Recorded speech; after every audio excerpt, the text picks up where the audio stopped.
नमस्ते, आप देख रहे हैं आज का मुद्दा। मैं हूं आपके साथ जसप्रीत कौर। कोरोना केसेस काफी तेजी से बढ़े हैं, ऐसे में मास्क सबसे बड़ा हथियार है।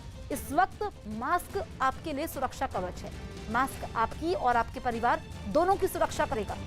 और जब भी आप मास्क लगाए, सही तरीके से लगाए, अपने मुंह और नाक को ढके। हम आपसे बार बार अपील कर रहे हैं कि आप मास्क पहनिए। इसको लेकर के हमने एक कैंपेन भी शुरू किया है, #मास्क पहनो इंडिया। आप खुद से ये प्रण लीजिए कि जब तक ये महामारी है, आप मास्क नहीं उतारेंगे।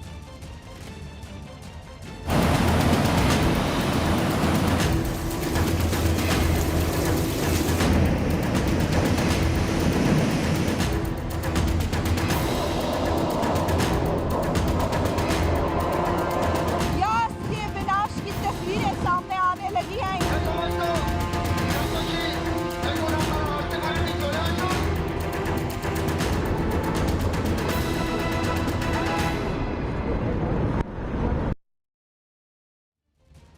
बंगाल की खाड़ी में उठा तूफान यास अब से कुछ देर पहले ओडिशा के भद्रक पहुंच गया। अब से कुछ देर पहले यास धामतरा में तट से टकराया, जिसकी वजह से वहां तूफानी हवाएं चल रही हैं। कई इलाकों में जोरदार बारिश भी शुरू हो चुकी है। यास के असर से ओडिशा और बंगाल के कई जिलों में तूफानी हवाएं चल रही हैं। तूफान के ओडिशा पहुंचने की वजह से भद्रक जिले में भारी बारिश हो रही है। बालासोर में यास की वजह से तूफानी हवाएं चल रही हैं। इसके अलावा पूर्वी मेदिनीपुर के मंदारमनी में भी तेज हवाएं चल रही हैं। तूफान की लैंडफॉल की प्रक्रिया करीब 3 से 4 घंटे तक चलेगी। इस बीच ओडिशा और पश्चिम बंगाल के कई जिलों में बहुत भारी बारिश होगी। दोपहर के बाद तूफान की रफ्तार कुछ कम हो जाएगी, लेकिन तूफान आगे बढ़ता रहेगा। तूफान के असर की वजह से बंगाल के कई जिलों में बारिश हो सकती है। शाम से ही झारखंड में भी बारिश शुरू हो जाएगी और अनुमान के मुताबिक 27 तारीख की सुबह तक तूफान के झारखंड पहुंच जाएगा।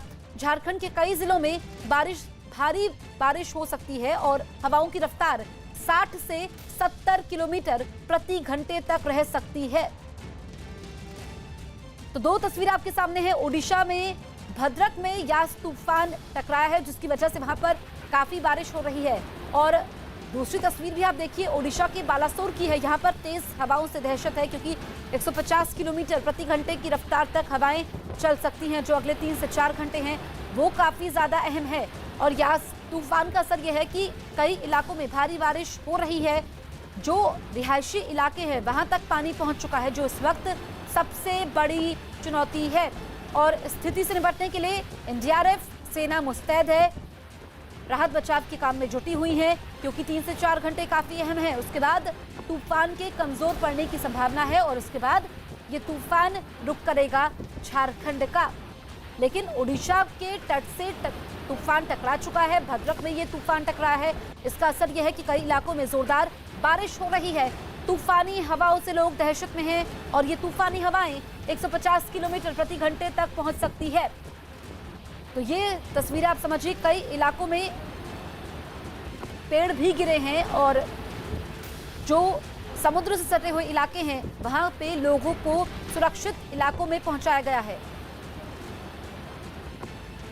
हमारे साथ हमारे दो सहयोगी लाइव मौजूद हैं। आशिका सिंह है दीघा बंगाल से और अजेश मलिक हैं भुवनेश्वर से। अजेश, हम तस्वीरें भी दिख रहे थे, भद्रक में टकराया है यास तूफान। इस वक्त ताजा हालात क्या हैं?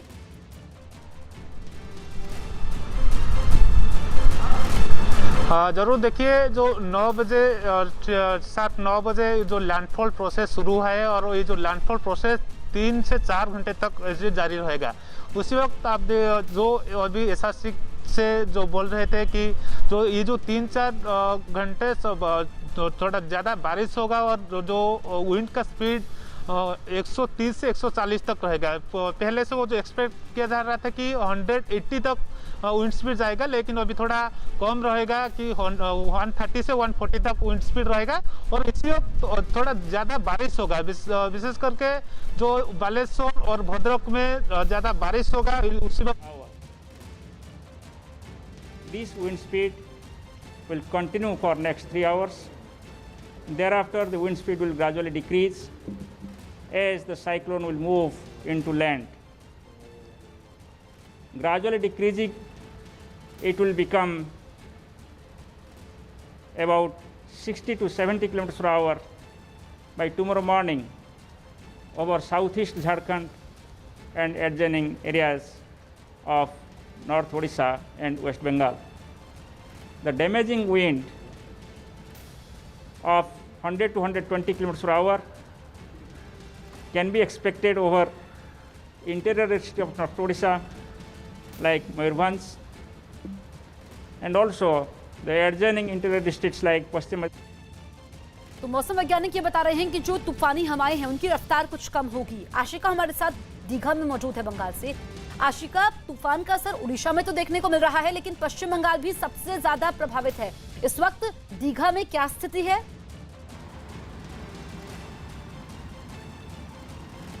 हवाओं की गति क्या है ये मैं तस्वीरों के जरिए दिखाने की कोशिश करूंगी। जो पेड़ है हवाओं की साथ जो है वो झूमते नज़र आ रहे हैं, और इसके अलावा लैंडफॉल की प्रक्रिया जो सुबह 9:15 बजे शुरू हुई है, मतलब कि ये जो अगले 3 घंटे हैं ये सबसे क्रूशल हैं। जब तूफ़ान ज़मीन से टकराता है, चक्रवाती तूफ़ान, तो उसकी स्पीड सबसे ज़्यादा होती है, और जैसे जैसे लैंड पर वो आगे बढ़ता रहता है वैसे वैसे उसकी गति जो है वो कम होती रहती है। तो लैंडफॉल की प्रक्रिया शुरू हो चुकी है, और अभी तक पश्चिम बंगाल की बात करें तो जो आंकड़े सामने आ रहे हैं, करीब 20,000 घर जो है वो डैमेज हो चुके हैं, और लगभग 15 लाख लोगों को उनके घरों से निकाल करके सुरक्षित जगहों पर ले जाया गया है। तटीय इलाके जो हैं, गांव जो हैं, वहां पर पानी भर गया है। एक तो तूफान यास और ऊपर से पूर्णिमा, ये दोनों ही चीज़ें मिलकर के जो नदी और समुद्र है पूरी तरह से उसको उफान पर ला दिया है। और जो लो लाइंग एरियाज़ हैं, चाहे दक्षिण 24 परगना के, चाहे फिर यहाँ दीघा में कई तस्वीरें ऐसे भी सामने आई हैं जहाँ पर गाड़ियाँ जो हैं वो पानी में बह कर के जाती हुई नज़र आई हैं। तो समुद्र जो है वो पूरी तरह से उफान पर है और पानी भरता जा रहा है, जो सबसे बड़ा चैलेंज इस समय प्रशासन के लिए उभर कर सामने आ रहा है। मुख्यमंत्री ममता बनर्जी कोलकाता में सचिवालय में कंट्रोल रूम में मौजूद है, लगातार पल पल के जो अपडेट हैं उस पर नजर बनाई। ठीक है आशिका, लौटेंगे हम आपके पास। दरअसल उड़ीसा के बालासोर में यास तूफान की वजह से समंदर में ऊंची ऊंची लहरें उठ रही हैं। वहां से आई एक तस्वीर में तो होटल के अंदर समंदर का पानी घुस चुका है, जिससे वहां अफरा तफरी मच गई है। तो ये एक्सक्लूसिव तस्वीर आप देखिए उड़ीसा के बालासोर, जहां पर दहशत में लोग इसलिए हैं क्योंकि जो समंदर का पानी है वो वहां पर पहुंच चुका है, और यास तूफान की वजह से समंदर में ऊंची ऊंची लहरें उठ रही हैं। होटल के अंदर समंदर का पानी घुस गया है, तो ये खतरनाक हो चुका है और काफी ज्यादा नुकसान भी होने की संभावना है।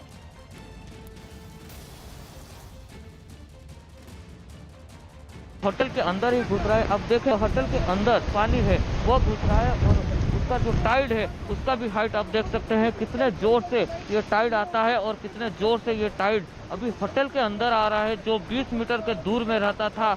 और ये होटल 15 फुट ऊपर है, लेकिन उसका चलते बावजूद अभी देखिए कैसे पानी घुस रहा है होटल के अंदर।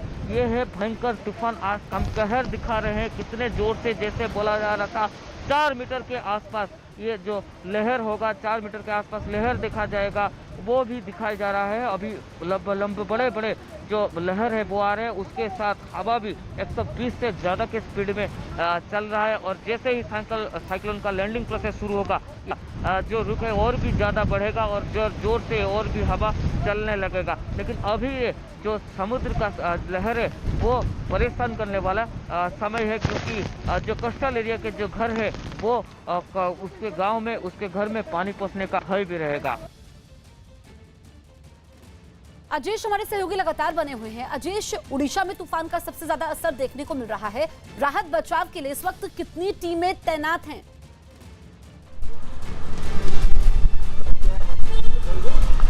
देखिए, जो अभी जो लैंडफॉल प्रोसेस शुरू है अभी तो 3-4 घंटे तक जारी रहेगा। उसके बाद जब बारिश कम होगा और जो तूफान जो पवन भी विंड का स्पीड जो कम होगा, उसके बाद जो रिस्टोरेशन काम भी शुरू हो जाएगा। अभी जो ग्राउंड पर देखेंगे तो आसपास 50 एनडीआरएफ टीम है, आसपास 60 ओड्राफ टीम है और 200 फायर टीम है।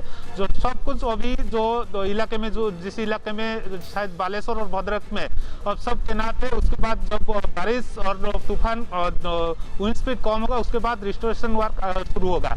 अभी जो एसआरसी ऑफिस कोऑर्डिनेशन में रहा है, जो आईएएस और आईपीएस ऑफिसर ने जो डिस्ट्रिक्ट में भेजा गया है, उनके रिपोर्ट के मुताबिक जो रिस्टोरेशन वर्क शुरू होगा। आप देख जो अभी जो एसआरसी बोल रहे थे कि तूफान बारिश भी चल रहा है जो बालेश्वर और भद्रक में, बारिश खत्म होने के बाद रिस्टोरेशन का काम शुरू होगा। लेकिन अभी देखिए जो आसपास 6 लाख लोगों को भी अभी इवैक्यूएट किया गया है। अभी उनको जो साइक्लोन शेल्टर में भेजा गया है और देखेंगे तो अभी जो कितना डैमेज हुआ है और जो डैमेज असेसमेंट चल रहा है, विशेष करके जो जगत सिंहपुर केंद्रापड़ा में तो तूफानी और बारिश कम हो गया अभी।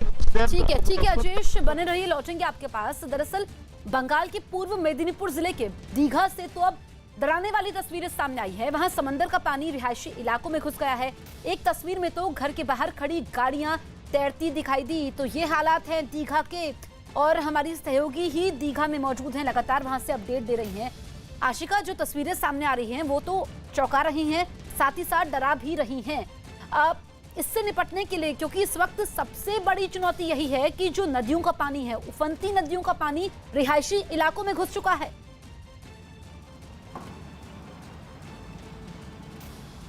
बिल्कुल, जैसा कि मुख्यमंत्री ममता बनर्जी ने भी अपनी ब्रीफिंग में ये कहा कि सबसे बड़ा चैलेंज इस समय उफनती हुई नदियां और समुद्र है। ये लो लाइंग एरियाज जो भी हैं, वहाँ पर जो टूरिस्ट डेस्टिनेशन जो बीच के साइड में जो दीघा में है, वहाँ सब जगह पानी भर चुका है। मैं तस्वीरें यहाँ की अगर आपको दिखाऊं तो जो हवा है वो बहुत तेज़ गति से चल रही है, और जो पेड़ है कई जगह पर वो उनके हिस्से टूट कर गिर रहे हैं। और हालांकि एनडीआरएफ की टीम और प्रशासन की तरफ से पूरी व्यवस्था है, लगातार पेट्रोलिंग भी चल रही है। पेड़ के टुकड़े जहाँ पे गिर रहे हैं उनको तुरंत जेसीबी से हटाया जा रहा है। लेकिन बावजूद इसके समुद्र का पानी, नदी का पानी जो रिहायशी इलाकों में घुसा है, ये सबसे बड़ा चैलेंज इस समय प्रशासन के लिए है। राहत और बचाव कार्य में इसके चलते जो है वो दिक्कत आ सकती है। हवाओं की गति तेज़ है, लगातार बढ़ती जा रही है। तूफान ज़मीन से टकरा चुका है और अब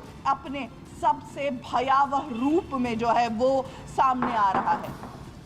ठीक है आशिका, लौटेंगे आपके पास। दरअसल पश्चिम बंगाल के पूर्व मेदिनीपुर जिले में मौजूद दीघा में यास की वजह से समंदर में ऊंची लहरें उठ रही हैं, जिसकी वजह से समंदर के पास वाले कई इलाकों में पानी घुस चुका है। यही नहीं, तूफान की वजह से वहां तेज हवाओं के साथ जोरदार बारिश भी हो रही है। तो यास की टेंशन ज्यादा है क्योंकि दीघा में समंदर उफान पर है, नदियां उफान पर हैं, और ऐसे में अब वहां पर बाढ़ का खतरा ज्यादा बढ़ चुका है। ऐसे में जो इस वक्त सबसे बड़ी चुनौती है वो ये है कि जो रिहायशी इलाकों में पानी घुसा है उससे कैसे निपटा जाए। अगले 3 से 4 घंटे काफी ज्यादा अहम है क्योंकि तूफान के और विकराल होने की संभावना है।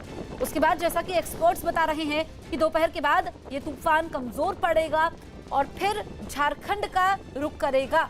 लेकिन अब देखिए, जो लोग हैं वो डरे हुए हैं, सहमे हुए हैं, क्योंकि जो लगातार वहां पर नदियां उफान पर है, उसका पानी रिहायशी इलाकों में पहुंच रहा है। और जो बवंडर की तस्वीरें हमने आपको दिखाई थी वो भी ऐसा कम ही देखने को मिलता है, इस तरह का बवंडर, और इससे भी लोगों की परेशानी बढ़ी।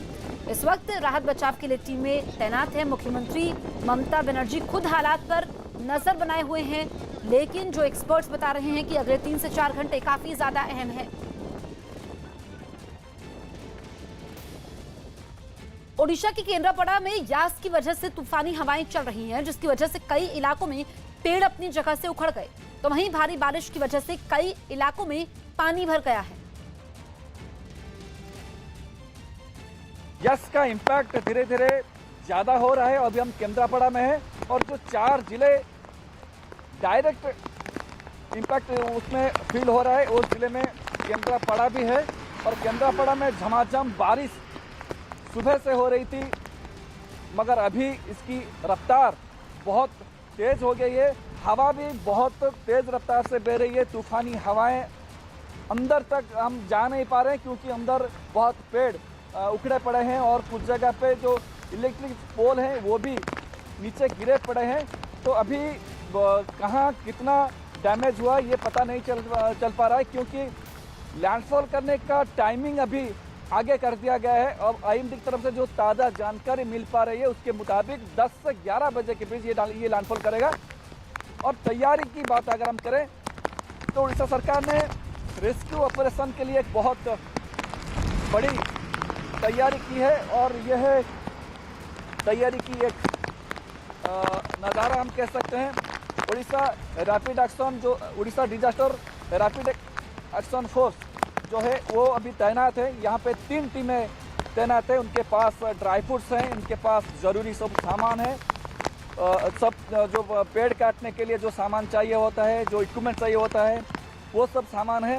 एक बार ये साइक्लोन थम जाए या फिर लैंडफॉल कर जाए, उसके बाद 2-3 घंटे तक इसका इम्पैक्ट रहेगा। फिर उसके बाद ये जानकारी मिल पाएगी कहाँ कहाँ कितना डैमेज हुआ है। अजेश, हम रिपोर्टर तस्वीरें लगातार देख रहे हैं। आपसे हम जानना चाहेंगे कि यास तूफान तो भद्रक से टकरा चुका है, किसी तरह के नुकसान की कोई खबर?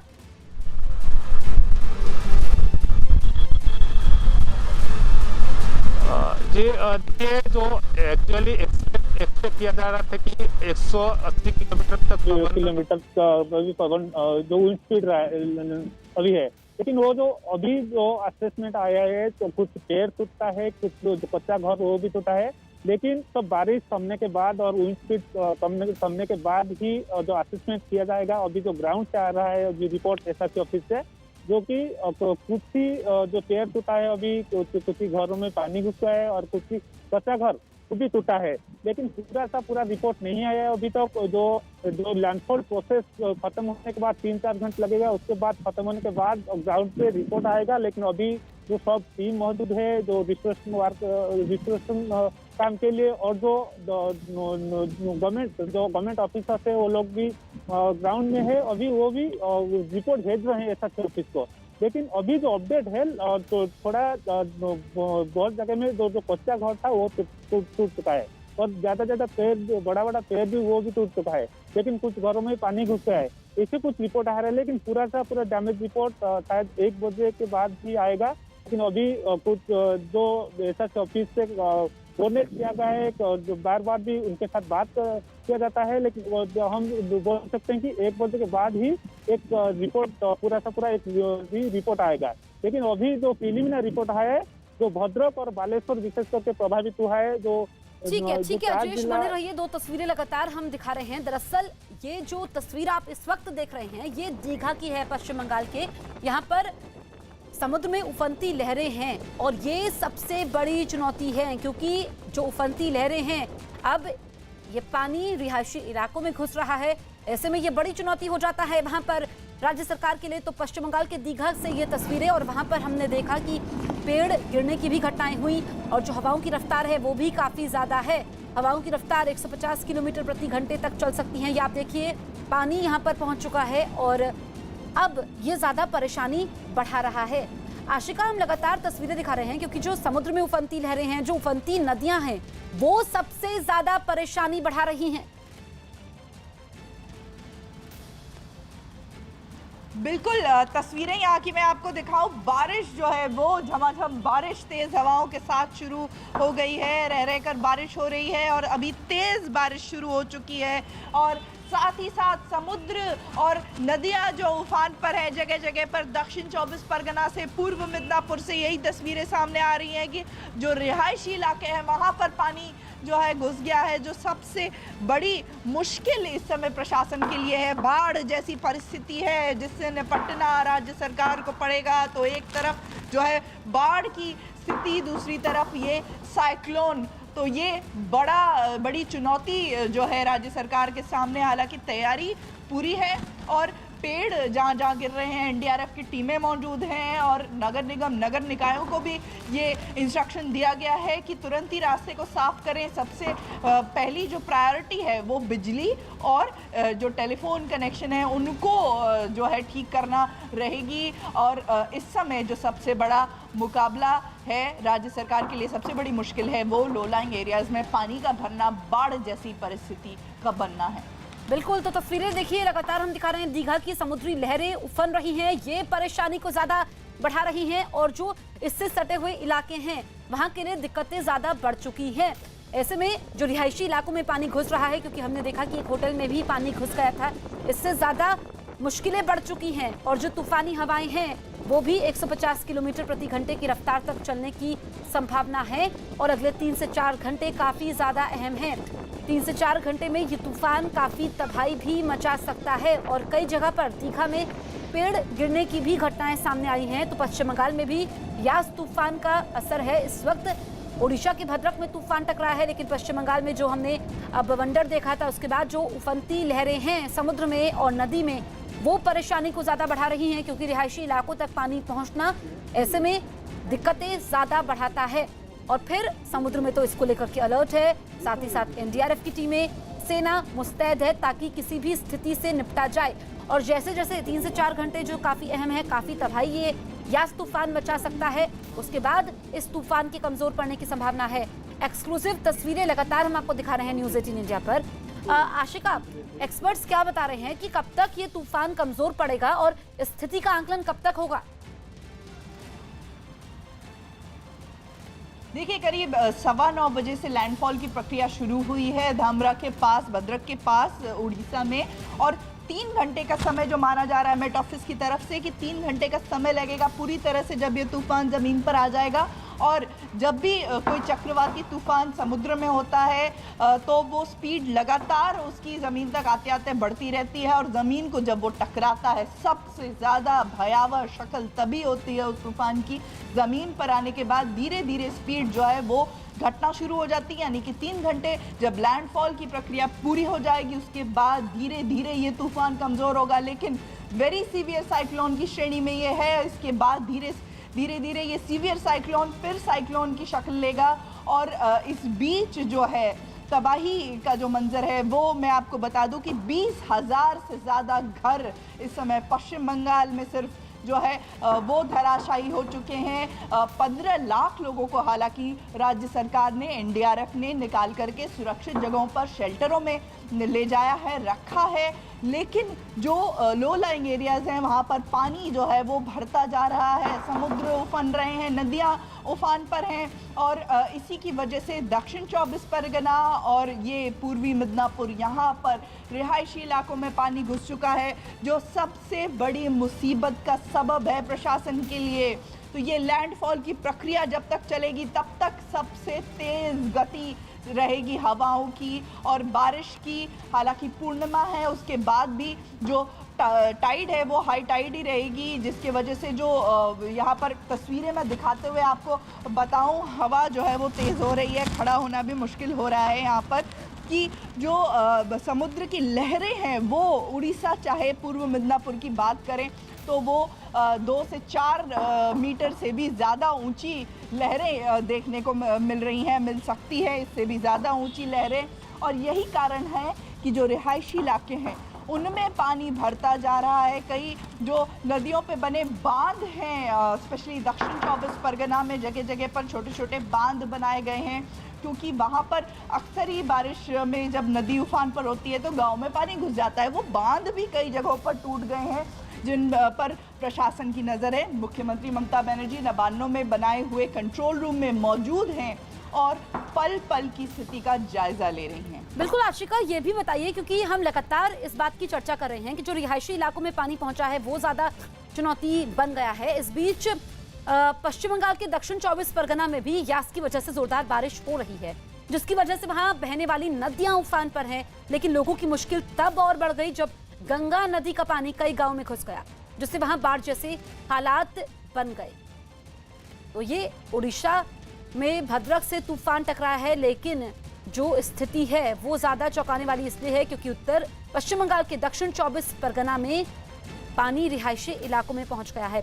आशिका हमारी सहयोगी लगातार हमारे साथ बनी हुई हैं। आशिका, कई जिले ऐसे हैं जो यास तूफान की वजह से प्रभावित हुए हैं।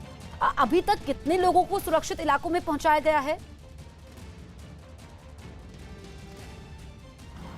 जैसा कि आपसे थोड़ी देर पहले मुख्यमंत्री ममता बनर्जी ने जानकारी दी है, करीब 15 लाख लोगों को उनके घरों से निकालकर सुरक्षित जगहों पर ले जाया गया है।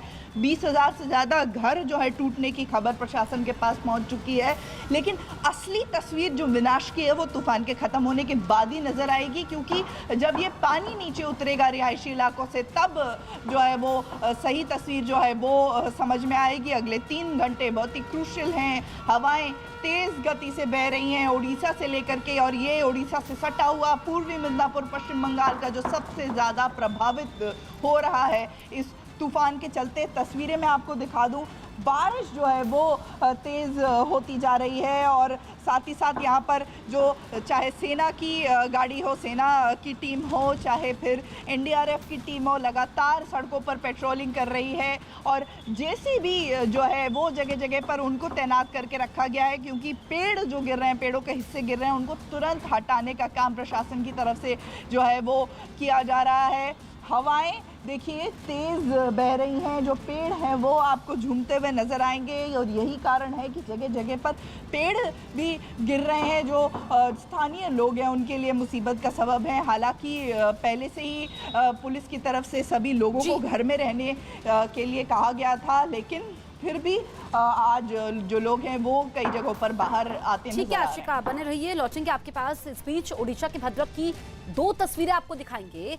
तूफानी हवाओं की वजह से एक मकान की छत पर लगा टीन शेड उड़ गया, और यास की वजह से तेज हवाओं के साथ ही भारी बारिश हो रही है। तो 2 तस्वीरें आपके सामने हैं, दोनों ही ओडिशा की है। अब देखिए, पहली तस्वीर में टीन शेड उड़े हैं, तो यानी कि समझिए कि जो हवा की रफ्तार है वो कितनी ज्यादा है। और पहले की जैसे कि एक्सपर्ट्स कह रहे थे 180 किलोमीटर प्रति घंटे तक, लेकिन अब आंकलन कुछ कम हुआ है, 140 से 150 किलोमीटर प्रति घंटे की रफ्तार से वहां पर हवाएं चल रही हैं, और भारी बारिश भी हो रही है। अजेश हमारे सहयोगी लगातार हमारे साथ बने हुए हैं। अजेश, जो तूफानी हवाओं की रफ्तार है काफी ज्यादा है, एक जगह तो हमने देखा टीन शेड भी उखड़ चुका है। इस वक्त क्या स्थिति है, कितनी तेज हवाएं चल रही हैं, और उड़ीसा के यास तूफान की वजह से कितने जिले प्रभावित हुए हैं?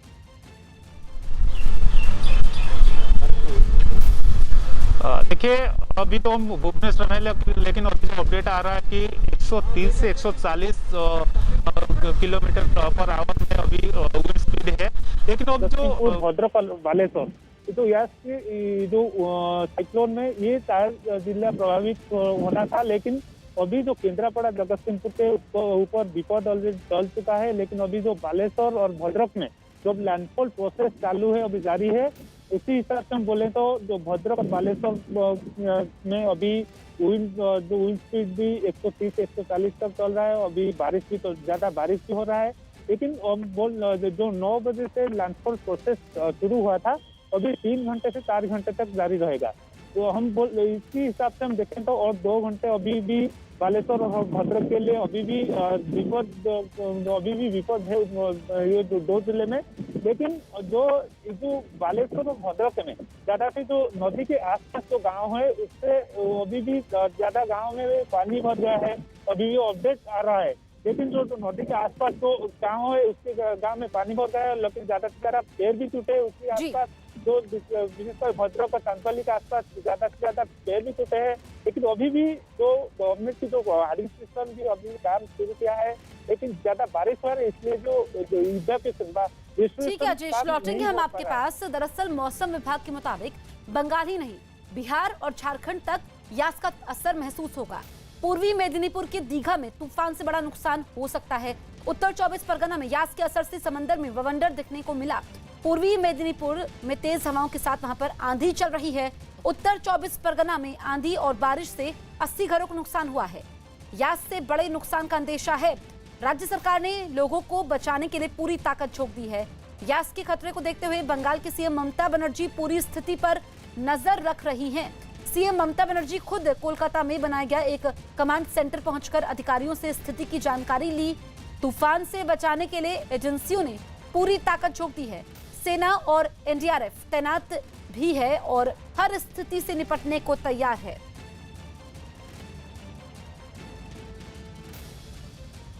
चक्रवाती तूफान यास के राहत और बचाव कार्य पर नजर बनाए हुए पश्चिम बंगाल की मुख्यमंत्री ममता बनर्जी ने बताया कि 15 लाख लोगों को सुरक्षित जगहों पर पहुंचाया गया। सिर्फ दीघा से ही 1.5 लाख लोगों को निकाला गया। तूफान की वजह से वहां 20,000 से ज्यादा घर बर्बाद हो चुके हैं, जबकि निचले इलाकों में तूफान की वजह से बाढ़ जैसे हालात बन गए हैं।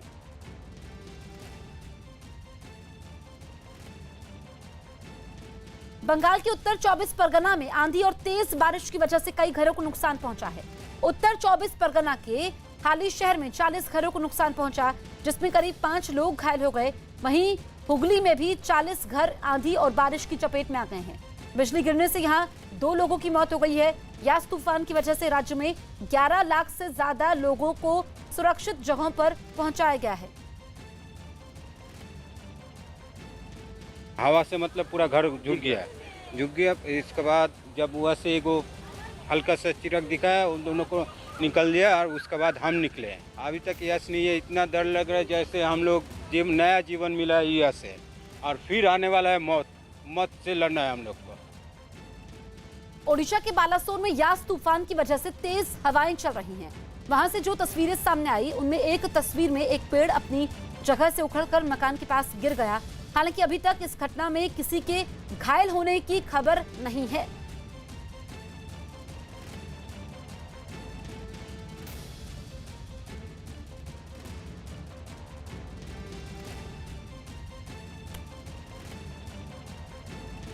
इस वक्त की बड़ी खबर आपको बता रहे हैं, किसान आंदोलन पर समाज विरोधी तत्व गड़बड़ी कर सकते हैं, तो ऐसे में अलर्ट जारी किया गया है। प्रदर्शन में कानून व्यवस्था को बिगाड़ सकते हैं, क्योंकि किसानों का आंदोलन अभी भी जारी है। और नीतीश कुमार की यह खबर है कि जो सरकारी संपत्ति है उसको नुकसान पहुंचाया जा सकता है। ऐसे में अब आंदोलन पर अलर्ट जारी हुआ है। किसान आंदोलन से जुड़ी हुई इस वक्त की बड़ी खबर, आंदोलन से जुड़ी हुई बड़ी खबर यह है कि इसमें जो समाज विरोधी तत्व हैं वो नुकसान पहुंचा सकते हैं। नीतीश कुमार हमारे सहयोगी फोन लाइन पर मौजूद हैं। नीतीश, सरकारी संपत्ति को नुकसान पहुंचा सकते हैं जो समाज विरोधी तत्व हैं, कौन लोग हैं? क्या ये किसान आंदोलन में ही शामिल है? क्या जानकारी मिल रही है? देखिए, खुफिया एजेंसियों के हवाले से जो खबर आ रही है उसके मुताबिक जो किसान जहां पर प्रोटेस्ट कर रहे हैं, जहां जमा है, उसके बीच में कुछ उसमें एंटी सोशल एलिमेंट, समाज विरोधी तत्व पेनिट्रेट कर गए हैं और ये लोग उन्हें भड़काकर उनके जरिए या खुद सरकारी संपत्ति को नुकसान पहुंचा सकते हैं और लॉ एंड ऑर्डर की स्थिति, जो कानून व्यवस्था की समस्या है, वो खड़ा कर सकते हैं। इस बाबत तमाम सुरक्षा एजेंसियों को अलर्ट भेज दिया गया है और सुरक्षा एजेंसियां भी पूरी तरह से अलर्ट पर हैं। जी बिल्कुल, तो ये नीतीश बहुत बड़ी खबर है, क्योंकि लगातार हम बता रहे हैं कि कोरोना के फैलने के खतरे के बीच ये किसान आंदोलन जारी है और कई पार्टियां इसको समर्थन भी दे रही है। इस बीच नीतीश हमारे सहयोगी बड़ी खबर बता रहे थे कि जो समाज विरोधी तत्व हैं वो नुकसान पहुंचा सकते हैं सरकारी संपत्ति को।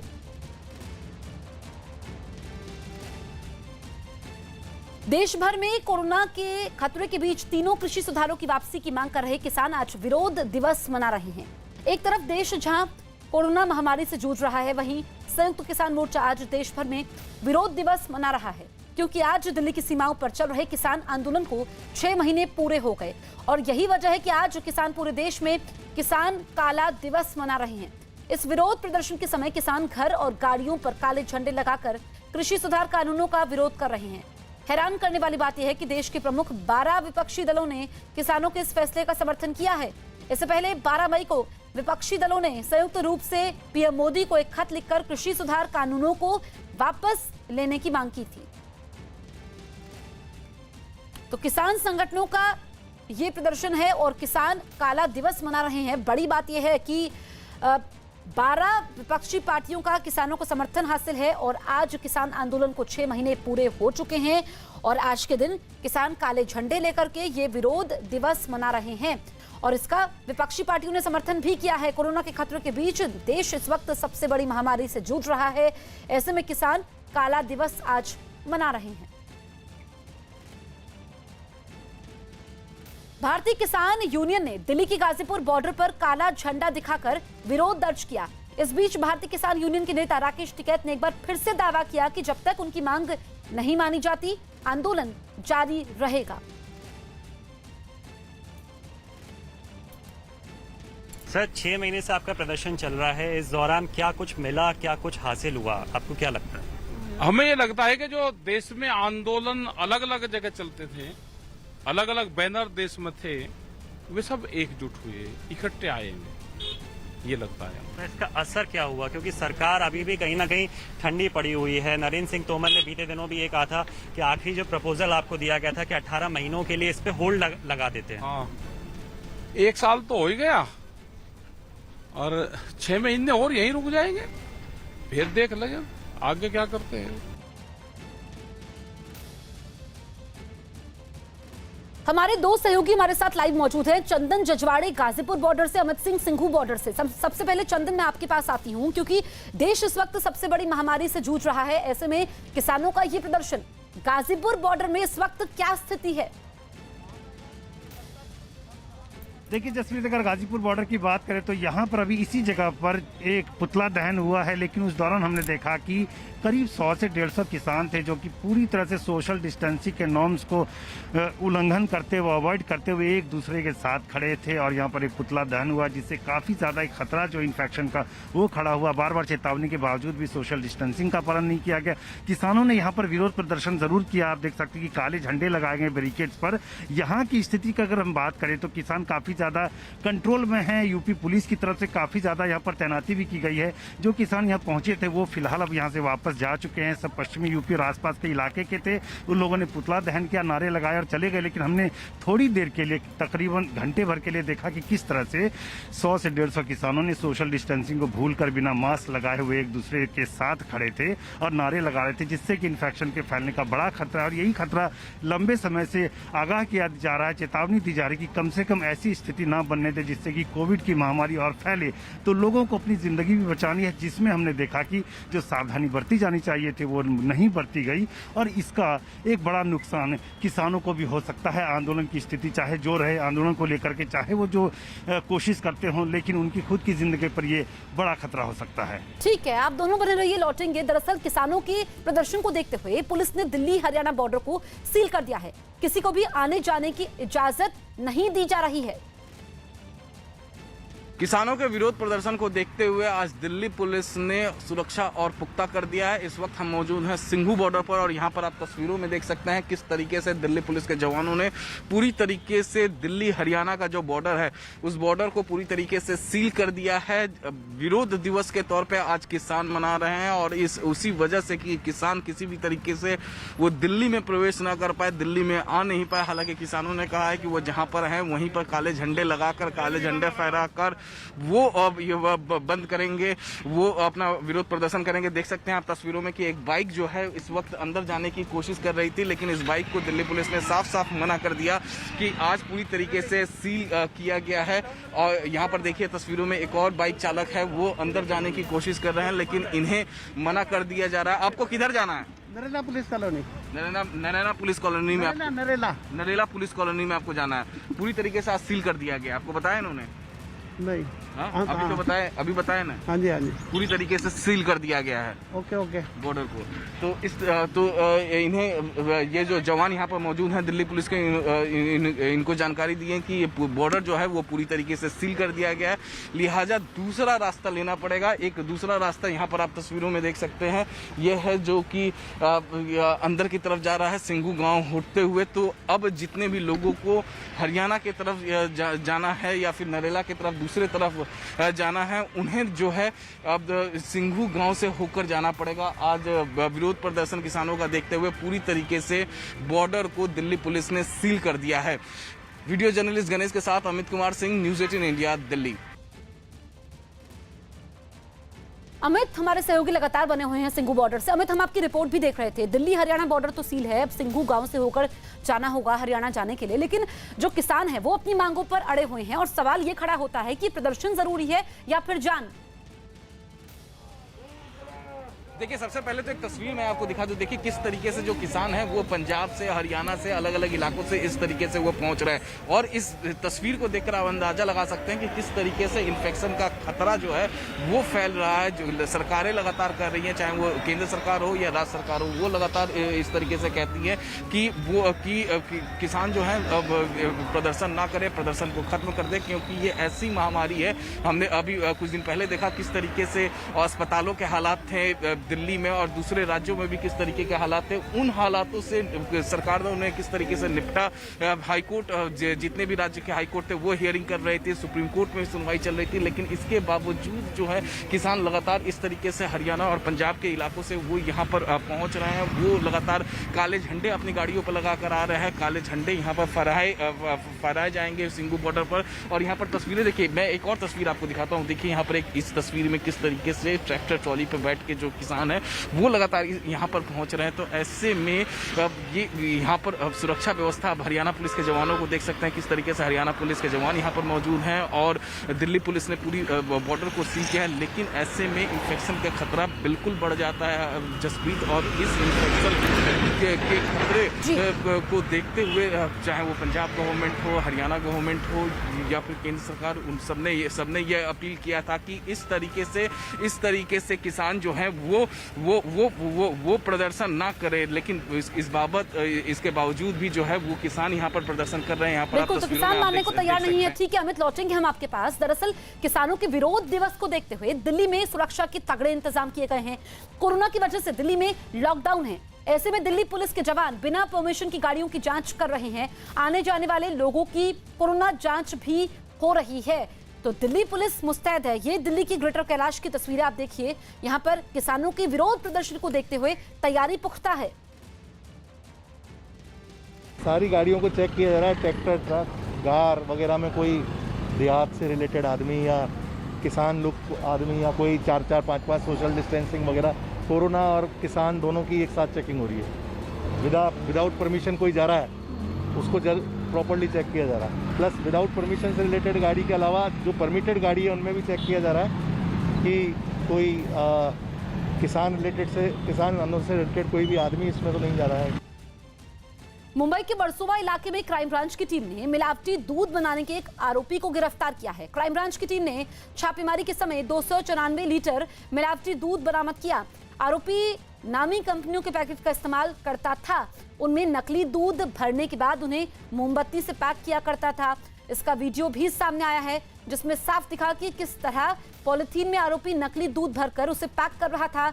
आरोपी दूध को कहां सप्लाई करता था, इस बात का पता लगाया जा रहा है।